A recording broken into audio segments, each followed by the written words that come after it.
Bom, bom dia a todas as pessoas, espero que estejam todas bem, né? Vamos dar início, então, aí aos trabalhos de hoje na nossa mesa, né? Com o título Atuação da Psicologia contra as Violências de Estado, né?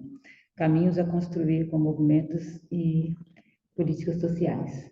Bom, eu sou Liliane Martins, né? Venho aí do Brasil, do CRP Minas, e acho que vou ser breve, né? Já estamos aí um pouquinho atrasados. Bom, essa mesa, gente, ela surge, né, de um congresso feito pelo Sudeste, né, em Minas, São Paulo, Espírito Santo, Rio de Janeiro e Minas Gerais, pautando aí as violências de Estado e como a psicologia pode contribuir, né? Então, nós temos aí 3 companheiras para esse debate. Vamos começar com Maria Carolina, né, Roseiro, que trabalha aí nas áreas de atuação da psicologia com SUAS, né, trabalho social com famílias, políticas públicas. Atualmente é doutoranda em educação no PPGE da UFES, né, na linha de políticas públicas, educação e formação humana. Atualmente também é conselheira aí federal no CFP. Então, sem mais delongas, eu vou passar a palavra para a gente circular um pouco e vamos construindo juntos.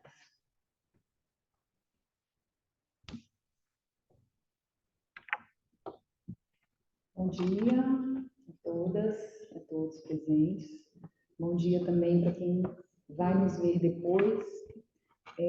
Nós estamos aqui a partir dessa articulação do Sudeste, não por acaso, né? Tivemos nesses últimos tempos, né, no ano passado e agora esse ano, muitas situações que apontam um acirramento das violências vinculadas a um contexto de violência de Estado. E aí a gente vai falar um pouco disso, né? Como que a gente chega a esse caminho de pensar o papel da psicologia na violência de Estado e pensar de uma forma ampliada, né? Pensar não apenas em relação aos aparelhos de Estado, mas como essa violência de Estado influencia, acirra outras violências nas nossas relações. Então, não poderia deixar de me apresentar sem indicar que, apesar de estar aqui como conselheira do Conselho Federal de Psicologia, venho do Estado do Espírito Santo. O Estado do Espírito Santo tem um histórico relacionado à violência de Estado. Estive no Conselho Regional de Psicologia durante 2 gestões e, nesse período, tivemos uma greve da Polícia Militar no Estado. Essa greve da polícia durou alguns dias e nesses dias nós tivemos 200 mortos que nunca foram, né, justiçados, né? Não houve uma investigação, né, para essas mortes, entendeu-se que era uma violência aleatória ou, pior ainda, né, que era uma violência localizada em pessoas envolvidas com crimes. Então, por conta disso, seriam mortes que não precisariam ser enlutadas, que não precisariam ser justiçadas, né? Não precisariam passar pelo sistema de justiça para que fosse apurado, né, a causa dessa morte. Mortes violentas, né? E que, para além da situação da própria greve, né, da Polícia Militar nesse contexto, ainda passam por uma outra violência após a morte, né, de não ter essas mortes investigadas. E aí, mais recentemente, né, nós tivemos no Espírito Santo os casos de atentados nas escolas.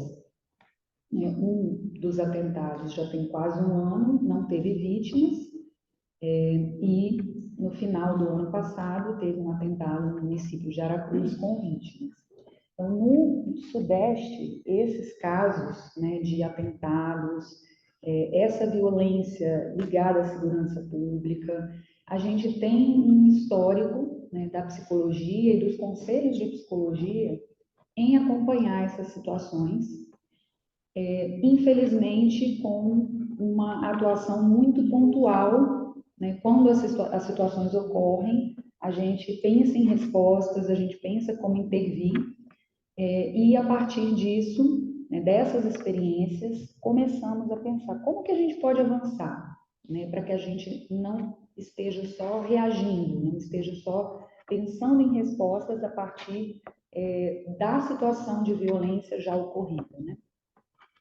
Então, a gente fez essa proposta do seminário, o seminário aconteceu no Rio de Janeiro, e essa proposta era de que essa construção, né, de pensar esse contexto da violência de Estado precisa acontecer junto com as pessoas atingidas, com as comunidades, né, com aquilo que vivencia, né, essa violência de Estado e que vivencia também as estratégias de resistência, né, e de enfrentamento a essas violências.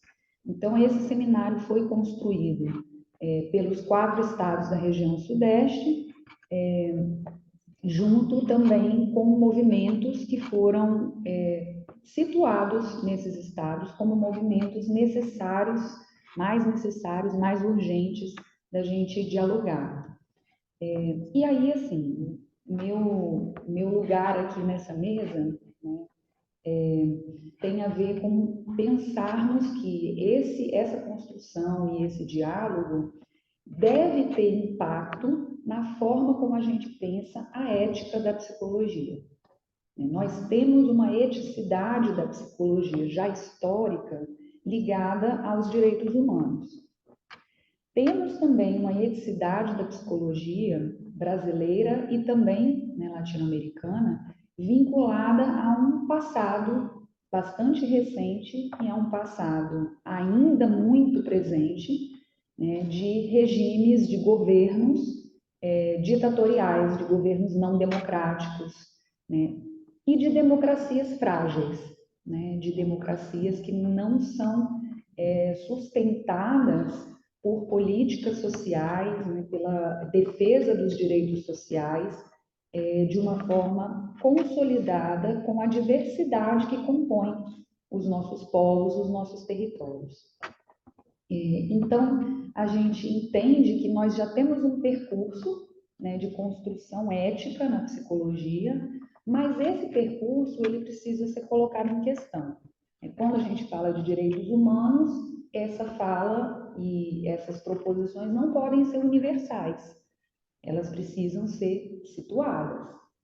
E aí, situando essa eticidade no tempo que a gente vive hoje, percebemos que a psicologia já contribui e pode se organizar para contribuir mais com a nossa eticidade, né, dentro das políticas públicas de um modo mais geral. Temos, nesse histórico, muito a participação da psicologia pensando a violência de Estado no contexto da segurança pública. E em um contexto de pensar a segurança pública como violadora de direitos, né, e como uma política pública que precisa ser direcionada pelos direitos humanos para que seja uma outra segurança pública, para que não seja uma segurança pública que é braço da violência de Estado, né, braço armado da violência de Estado. Então, a gente começa a pensar que a gente precisa ampliar esse debate, né, da psicologia como uma resposta à violência de Estado, para além dessa política, né, delimitada na segurança pública, trazendo, então, as nossas experiências com as outras políticas públicas. E como essas outras políticas públicas, a nossa atuação nessas outras políticas, como que ela impactou também a escuta da psicologia, né? As clínicas da psicologia são impactadas por essa trajetória nas outras políticas públicas. Temos, então, um acúmulo histórico, né, da atuação da psicologia na assistência social, na saúde, como saúde coletiva, como saúde pública, na educação, na cultura. Então, trazendo essas experiências para discutir a violência de Estado, a gente percebe que a gente retorna para o debate de segurança pública. Mas agora, para pensar a segurança pública como uma das políticas sociais, como uma política que tem que deve ter o propósito, né, de sustentar os direitos sociais e de sustentar a ética democrática, e não uma política pública isolada que serve para fazer a repressão, né, daquilo que escapa à ordem, né, de um Estado, um histórico aí que não é só nosso, né, do Brasil, de estados que são estados violentos, que são estados repressores. Esse percurso a gente, né, fez juntas e juntos, né, assim, não só pelo seminário, mas pensando em outras ações, já tentando concluir aqui para passar a palavra, né, uma das ações é justamente essa de, nesse momento, pensarmos melhores respostas para o que estamos vivendo em relação aos atentados nas escolas. Temos outras questões também, mas vou destacar essa, assim, como algo que tenho acompanhado mais e também como algo que está na ordem do dia nessas últimas semanas, né? Então, temos mantido essa mobilização para que a gente possa, além de encontros, além de debates, também pensarmos ações. E aí chegamos, né, nesse seminário, a uma carta, que depois acho que a Luciana vai falar mais disso, né, em que a gente aponta esses caminhos, né, para a gente construir essa eticidade democrática de uma forma diversa, né, de uma forma também situada com os movimentos, situada com os territórios daqueles e daquelas que são mais atingidos pela violência de Estado. Vou passar então aqui a palavra para as demais. Agradeço a atenção e estamos aí para depois a gente dialogar um pouco mais.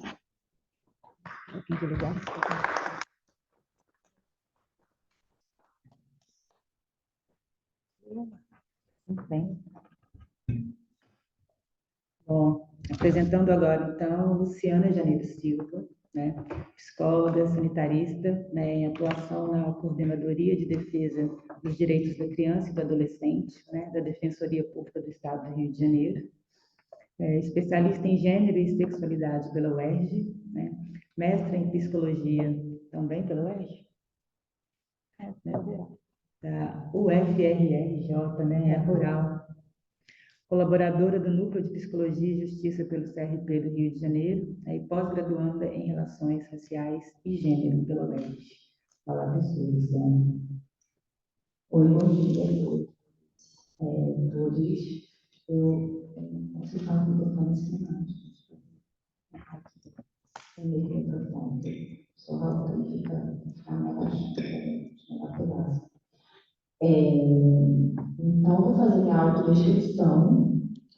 Eu sou uma mulher negra de pele clara, cabelos volumosos, usando uma faixa turbante vermelha, um encharpe bege, casaco verde e óculos, e tenho ao fundo um cenário em madeira. Então, o cenário é bem interessante, eu mexi já muito bem, com desenhos esculpidos que parecem madeira. Então, primeiro, agradecer a presença aqui para essa troca e a confiança do Conselho de Psicologia em ter convidado aqui para fazer essa partilha. E Carol e Liliane já trouxeram bem qual é a proposta que a gente fez. E eu vou dar uma continuidade. A proposta é reverberar o que foi esse seminário de violência do Estado, que foi uma iniciativa, parece que disparou. A proposta era disparar assim, essas discussões das violências do Estado e pensar.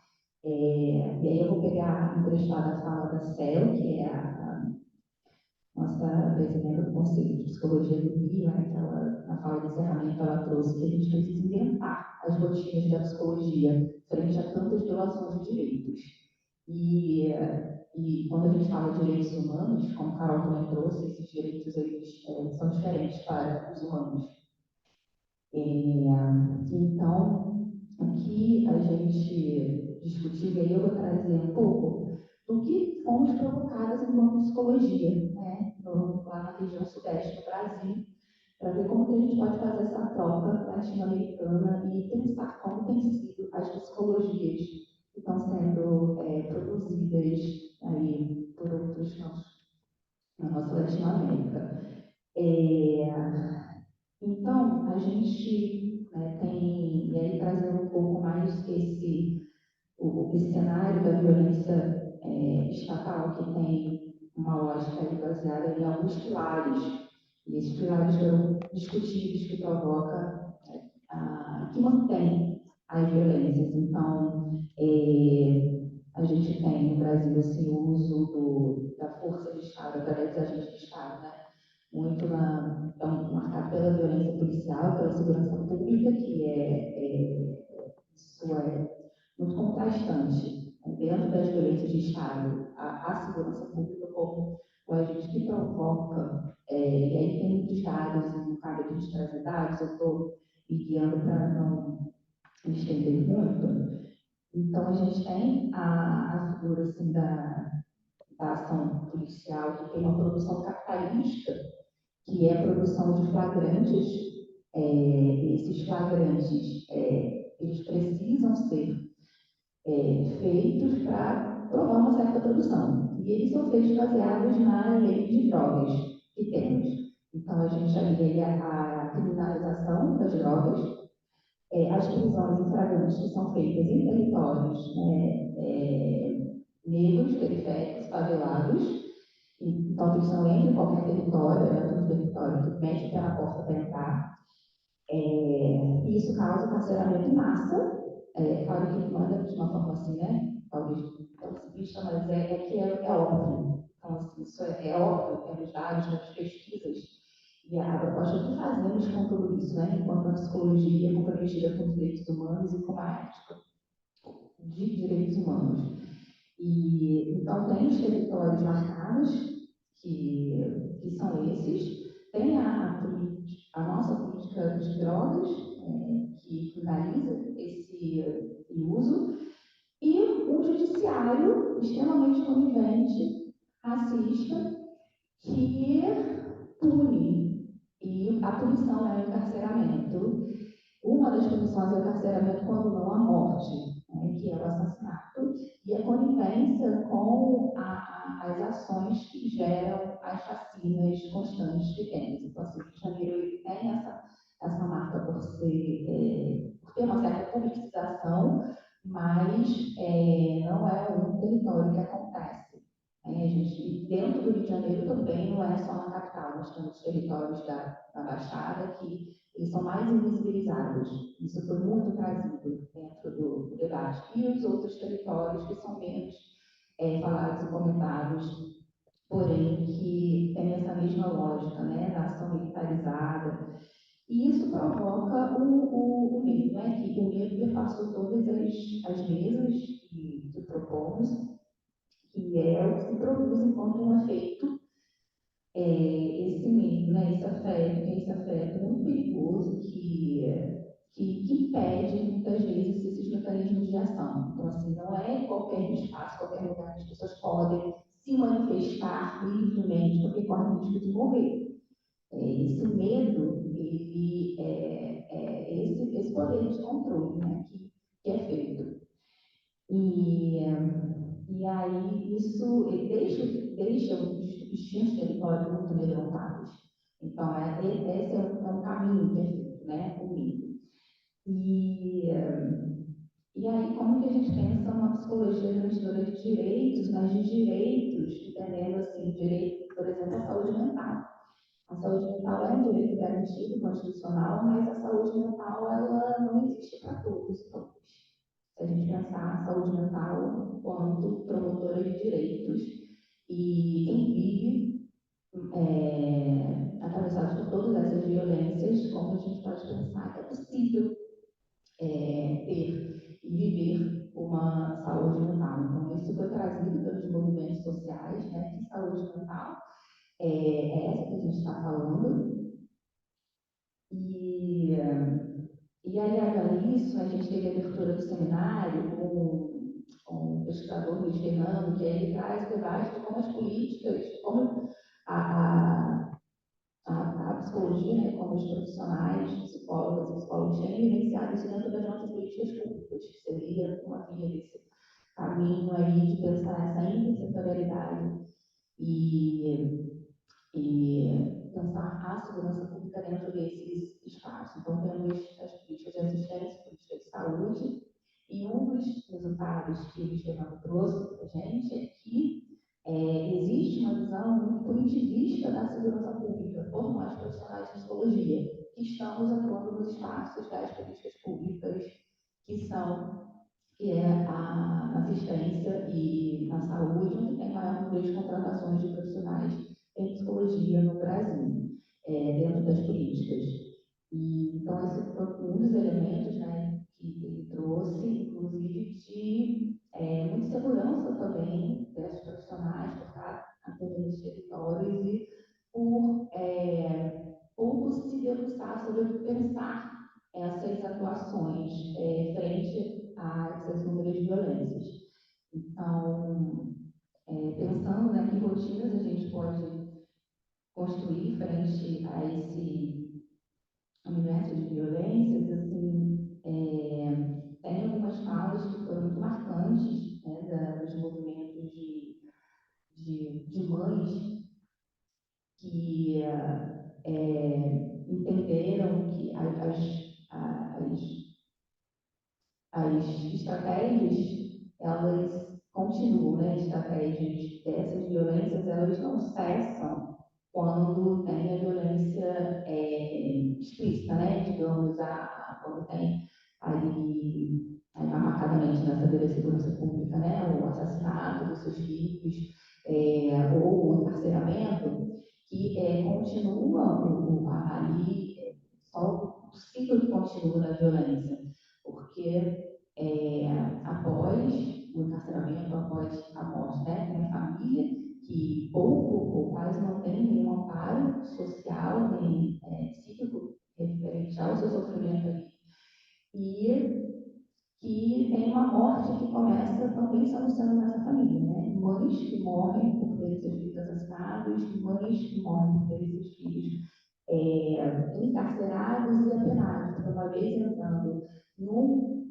sistema penitenciário, é quase que aquela sentença que não tem saída, porque mesmo que entre e aí muitos dos filhos, né, que as pessoas são acusadas por ter um judiciário racista, as pessoas ficam presas, né, claro, a gente sabe que não faz cada pessoas, jovens, majoritariamente negros, e com uma política que vem mais de um cunho punitivista com as tecnologias, isso também foi trazido, e as tecnologias de segurança que são apresentadas, reconhecimento facial, com todo o seu aparato assista de reconhecimento facial, e aí as pessoas entram no sistema penitenciário e saem, quando saem, sem nenhum amparo social para viver como deveriam. E aí é uma sentença, né, para essas mães, quando os filhos entram tanto na adolescência, no sistema socioeducativo,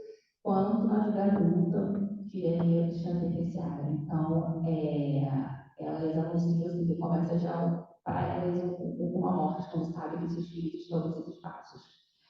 E aí elas trazem que as mulheres, né, as mulheres negras, elas adoecem, porque esse estado não apresenta nenhuma reparação e nem sinais de mudanças frente a essas violações.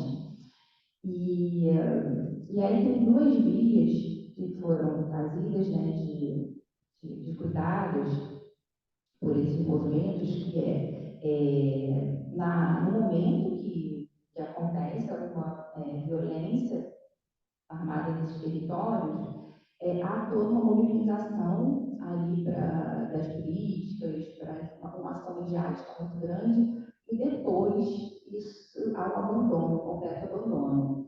Então, o que foi trazido é que essas respostas, elas não existem, né? E uma insegurança quanto à possibilidade de ter uma resposta.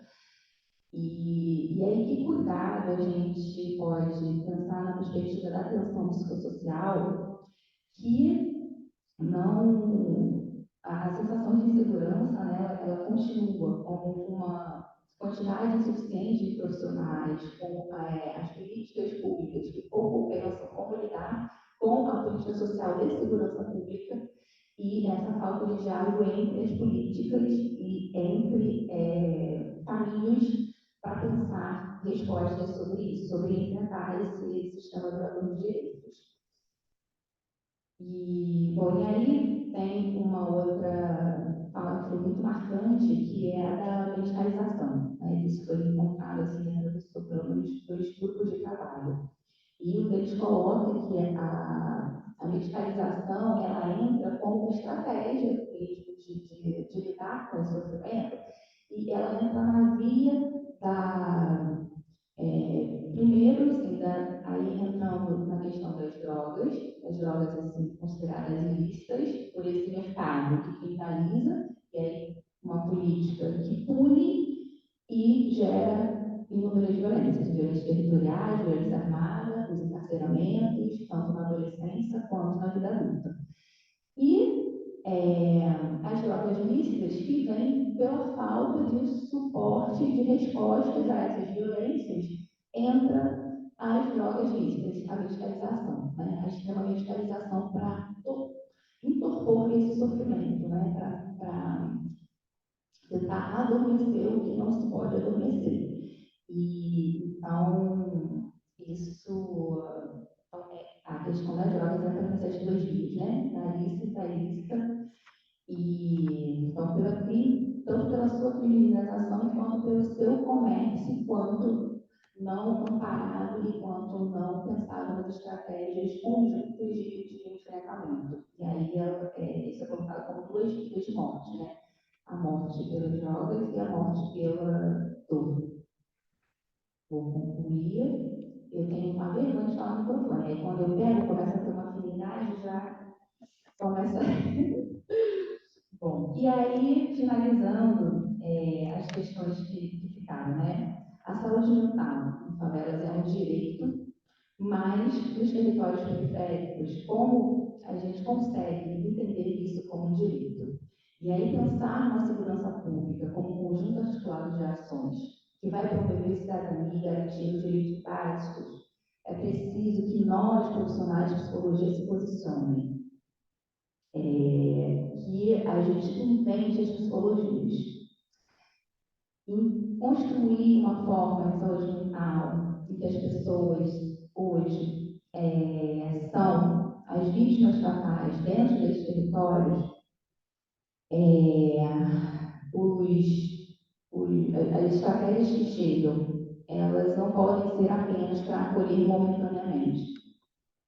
Pensar saúde mental como promoção social, que os sujeitos possam acessar bens materiais, educacionais, culturais, enriquecendo socialmente. O cuidado, hoje, ele é fragmentado, pouco entendido como os cuidados de território que tem a cultura e as ações articuladas. E aí, isso já é mais uma proposta aí que eu trago assim, para a gente já tentar caminhos, né? De onde está essa psicologia? Ela está nos espaços de luta, está nas manifestações, está nas audiências públicas. Que nível de cuidado que a gente pode pensar, trazendo esse cuidado mais patético, né? De um cuidado mais longo, descolado dos sets de psicologia, que não precisa esperar o atendimento chegar. Que esse atendimento ele tem um fazer clínico que ele transpõe as quatro paredes, seja do consultório, seja das instituições. O único dia tem uma frase interessante que ele traz assim, né, que a psicoterapia ela não é bom para todo mundo e nem para todos. Mas hoje a gente já está muito na psicologia social, né, compromisso na estratégia de psicologias, mas a gente parece que ainda apresenta mais essa metodologia quando a gente lida com as ditas violências hoje, né, que é o atendimento mais individual, o atendimento, isso foi trazido muito pelo grupo das mães. Então, que outras psicologias a gente pode implementar e como a gente pode enfrentar esse estado duradouro de direitos, construindo juntos aos movimentos sociais, junto às populações mais vulnerabilizadas, essas outras psicologias.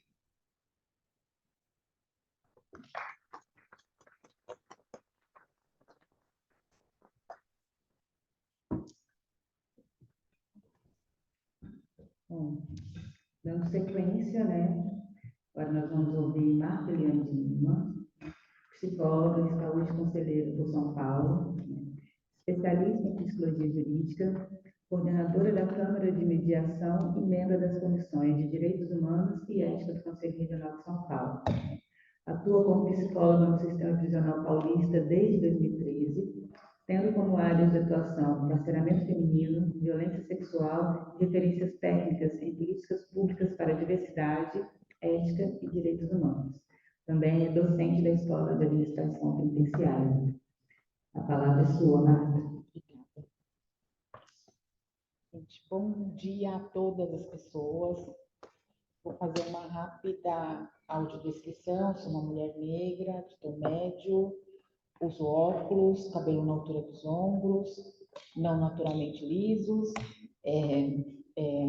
uma blusa preta e ao meu fundo um painel de madeira com gravuras e começando, né? Eu acabei de brincar com ela que eu sempre fico muito tocada, eu me emociono e a minha mente viaja. Assim, eu falo, né, de uma trabalhadora do sistema prisional que antes, né, trabalhou em atenção especial na cidade de São Paulo, numa região de periferia. E quando eu vou para o sistema prisional, eu levo muito da minha experiência na assistência e me deparo com várias angústias que parte delas, gostaria que fosse todas, mas parte delas é acolhida pelos meus pares, psicólogas e psicólogos do sistema prisional. E aí eu participava bastante dos movimentos sociais e aí eu me acolho nesses espaços, né? E aí uma das críticas que eu venho formando da minha atuação no sistema prisional a partir da história das pessoas com as quais eu convivo, né? Pessoas presas, familiares de pessoas presas. E conhecendo as suas histórias, eu vou percebendo como que as violações elas vão sendo sobrepostas e sempre invisibilizadas. E aí a gente perpetua, né? Uma diminuição da potência dessas pessoas, uma morte existencial. E a minha proposta é justamente falar um pouco disso, né? Como a gente, enquanto psicólogas, a gente vai se organizando a nossa linha de pesquisa, organizando a nossa atuação, pensando, né, numa promoção de direitos humanos, mas às vezes a gente não se conversa em outros espaços. E a gente se depara com pessoas presas onde a gente tem uma tendência a tratá-las como massas. A gente fala dos direitos delas, a gente fala das violações às quais elas estão submetidas, mas a gente não dá rosto.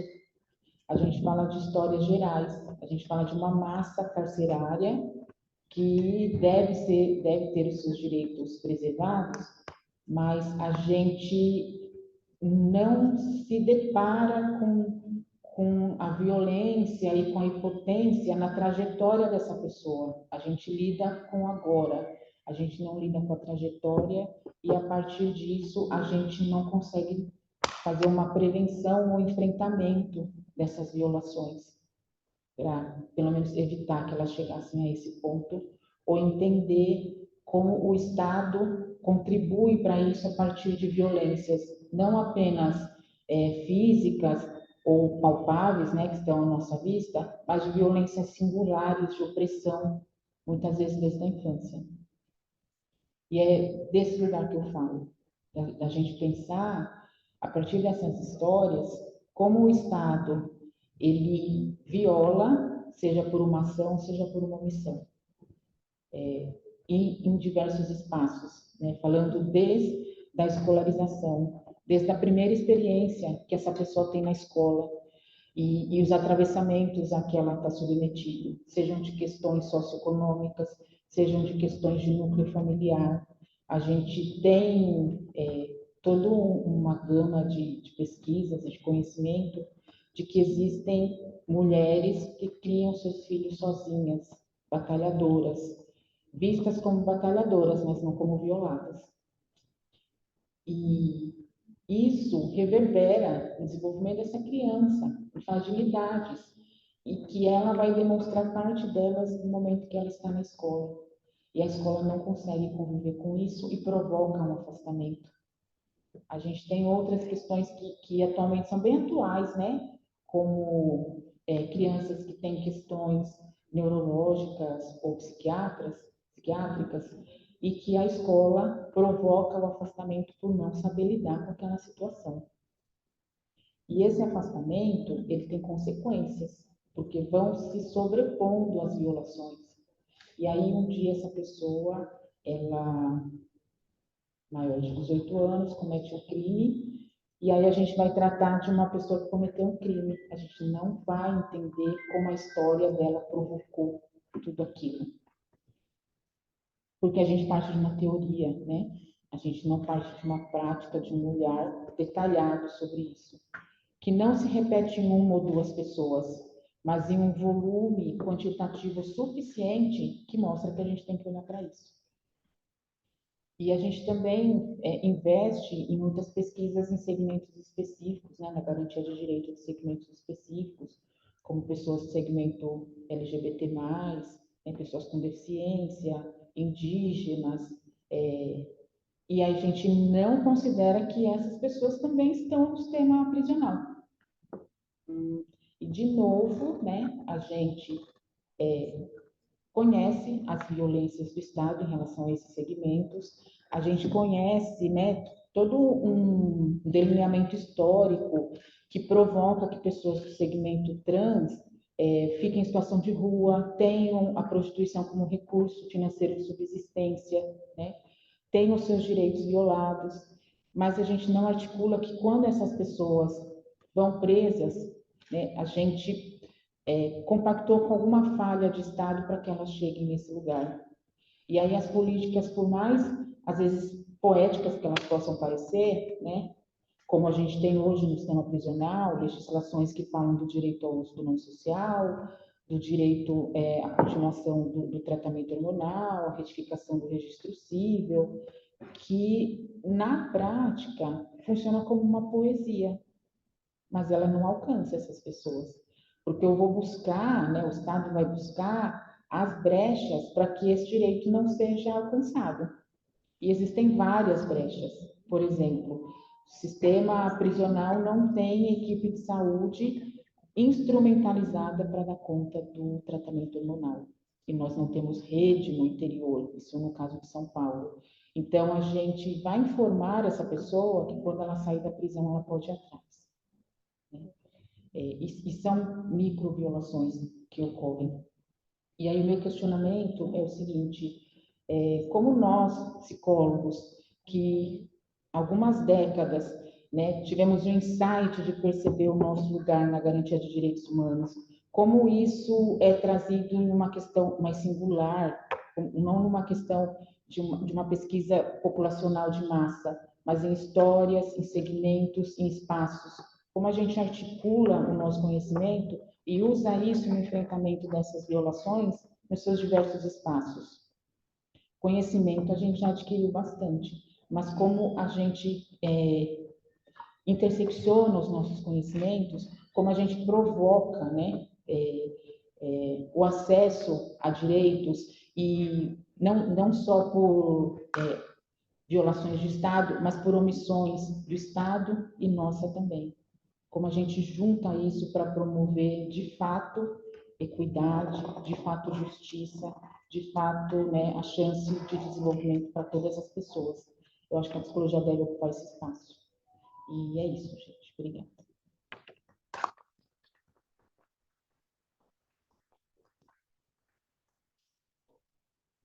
Bom, antes de tudo, gostaria de agradecer, né, vocês três e falar que a gente ainda tem um tempinho aí para contribuições, para perguntas. E vou passar, porque nós estamos com o tempo apertado, a gente tem outra mesa já já, né? Carol? Quer trocar de lugar? Sim. Carol tem algo a acrescentar, e aí vocês já vão se organizando, tá bom?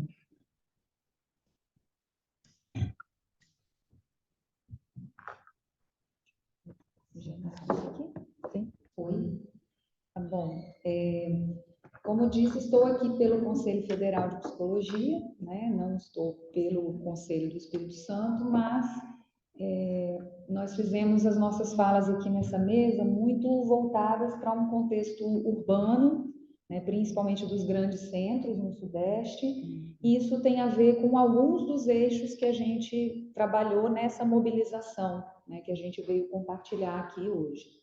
Então, entre esses eixos, né, estava segurança pública, guerra às drogas, né, e antiproibicionismo, violências de gênero, a questão racial também, mas tinha um outro eixo que nós começamos a debater nesse seminário e que a gente espera ampliar, que tem a ver com contextos de violência de Estado, assim, que aproximam algumas questões do Estado do Espírito Santo e do Estado de Minas Gerais, né? Também tem impactos para assim, todos os territórios, mas em especial para o Espírito Santo e para Minas Gerais, que é o contexto das violências territoriais relacionadas aos territórios, né, ao ambiente, né? Então, a gente tem a questão dos atingidos por barragens no Espírito Santo e Minas Gerais,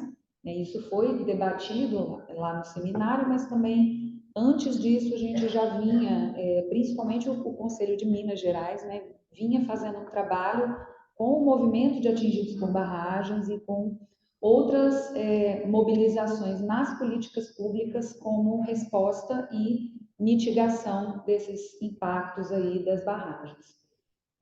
E aí, assim, esse impacto das barragens, ele nos evidencia outras formas também de violação do Estado em relação a esse direito de ter um corpo-território, né? Foi uma expressão que apareceu nesse seminário a partir da participação de uma mulher indígena que não é psicóloga, né? Lá no Espírito Santo, ela foi como representante de movimento social, né, para o seminário, justamente porque no Espírito Santo, e eu acho que isso é muito comum no Sudeste, nós temos algumas comunidades indígenas reconhecidas, mas nós temos uma população muito grande, né, de pessoas indígenas, de territórios indígenas que são não reconhecidos.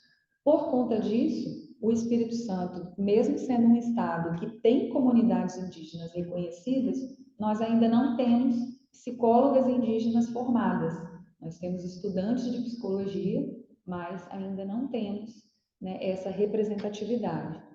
E aí, né, isso é uma questão que aparece aqui na nossa mesa, né, na nossa fala, como que esse entendimento da violência de Estado também como uma violação dos corpos, né, nos territórios, isso a gente ainda, né, deu passos muito tímidos nesse sentido. E fica aí essa provocação, né, esse convite, né, para a gente aqui avançar mais, né, em pensar que a violência de Estado ela está vinculada a essas outras formas de apropriação, né, do espaço, do ambiente, da relação com o território, né, que tem a ver com o sistema econômico que a gente vive, né, que é o sistema capitalista. E toda vez que a gente fala disso na psicologia, parece que a gente está fugindo da psicologia. Nesse seminário, a gente reforçou muito isso, de que essa é uma questão que a gente precisa tratar, né? Como que o regime econômico, o regime político, como que a nossa organização social ela impacta, e racial, como que ela impacta as nossas vidas, e isso é uma questão da psicologia, sim. Ah, sim, só para aproveitar que eu estou com o microfone, a gente produziu a partir desse seminário uma carta, que é uma carta compromisso, né, tendo a participação dos conselhos regionais do Espírito Santo, Minas Gerais, Rio e São Paulo, e também do Conselho Federal. Essa carta compromisso ela é assinada, né, por essas 5 entidades, e a gente deve compartilhar para que vocês tenham acesso, para que outras pessoas tenham acesso, mas só para mencionar, né, a carta ela apresenta assim o trabalho dos grupos que foram, né, realizados no seminário nesses eixos, né, de segurança pública, privação de liberdade, violências territoriais, ambientais e comunitárias, guerras, drogas e antiproibicionismo, violência de gênero, extermínio da juventude negra e periférica. E aí, nas considerações finais, a gente aponta que o seminário ele contribuiu para a circulação de práticas e conhecimentos sobre a relação entre o exercício profissional da psicologia e contextos de violência de Estado, fortalecendo orientações para atuações éticas alinhadas com os pressupostos do nosso Código de Ética, né, construído pela psicologia brasileira, mas também pela Declaração Universal dos Direitos Humanos.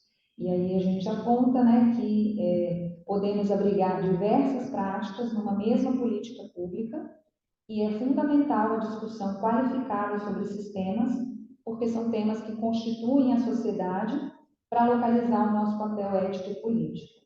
Então, a partir dessas realidades do Rio de Janeiro, Minas Gerais, Espírito Santo e São Paulo, evidencia-se que, apesar de diferentes práticas, há uma orientação política de Estado que ainda utiliza seu aparato para violentar populações inteiras, tornando presente um modo de operar que é estruturado pelo racismo e também pelas outras formas aqui de opressão, né, aos corpos territórios, como a gente, né, reforçou lá no grupo de violências territoriais.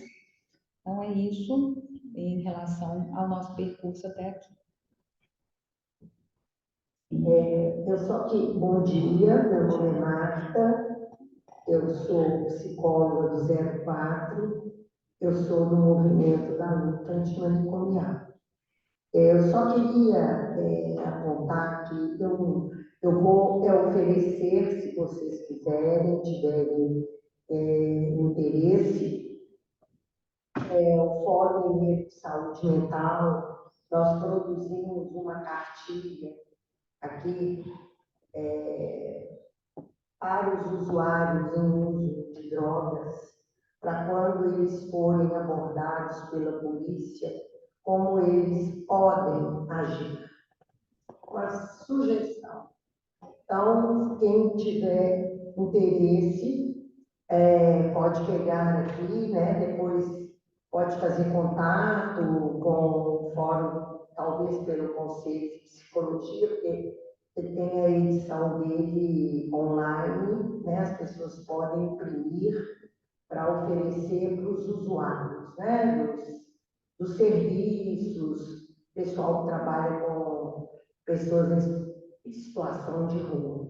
E de tudo que vocês disseram, uma coisa fica para mim. Ficou muito evidente que a segurança pública, por estrutura, ela deveria ser uma política intersetorial, por orientação de governo. Não basta que os trabalhadores já fazem isso, lutam por isso no seu cotidiano de trabalho, mas isso não é uma diretriz política do governo.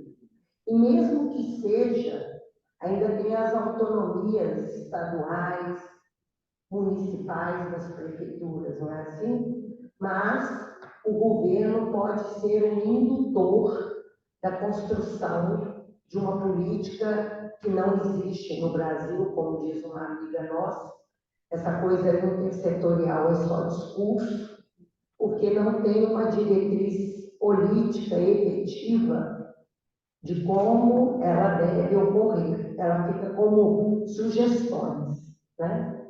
Então, era isso. Eu gostei dos relatos aqui trazidos, as pontuações, o que vocês, assim, essa identificação, né, daquilo que acontece lá no cotidiano. Agora, esse enfrentamento, ele, vocês também já apontaram, passa por muitas articulações políticas, de movimentos, com outras categorias, e até uma pressão no governo para que as políticas sejam, essa política especial, vocês recortaram, que seja intersetorial. Era isso só. E fica aqui, tá? Temos também uma outra cartilha, que é a Tanta Vida Lá Fora. Então, essa aqui, né, do movimento social com apoio do CRP. Aí a gente está aqui, quem quiser um quadrinhos, tá? Quadrinhos. Muito obrigada, Marta. Bom, gente, uma coisa que ficou muito evidente, né, na fala de vocês três, é a questão dos direitos humanos, né, e quanto que isso deveria estar mais linkado à questão da violência de Estado, né? Quando a gente se pergunta direitos humanos para que humanos, né? Quem é considerado humano e quem não é, né? Quais são as vidas choráveis e quais não são, né? Talvez essas sejam as questões que a psicologia precisa se debruçar um pouco mais, faltando que no Brasil nós somos o país que mais mata a população trans, ano após ano, né? Estamos aí no 5º lugar em relação ao feminicídio, né? Então precisamos pensar um pouco em comunicar, talvez, né, a questão dos direitos humanos, essa questão da violência do Estado. Bom, gente, nós não temos mais alguma contribuição? Se não, né, eu vou agradecer, então, né, Maria Carolina, Juliana, a Marta, né, acho que foi uma mesa muito potente, muito obrigada pela fala de vocês, pela contribuição, e a gente vai se despedindo aí para dar espaço também para a próxima mesa, tá bom? Muito obrigada a todas e a todos que estiveram aí conosco, né, tanto aqui presencialmente, tanto quem está nos assistindo também. Muito obrigada.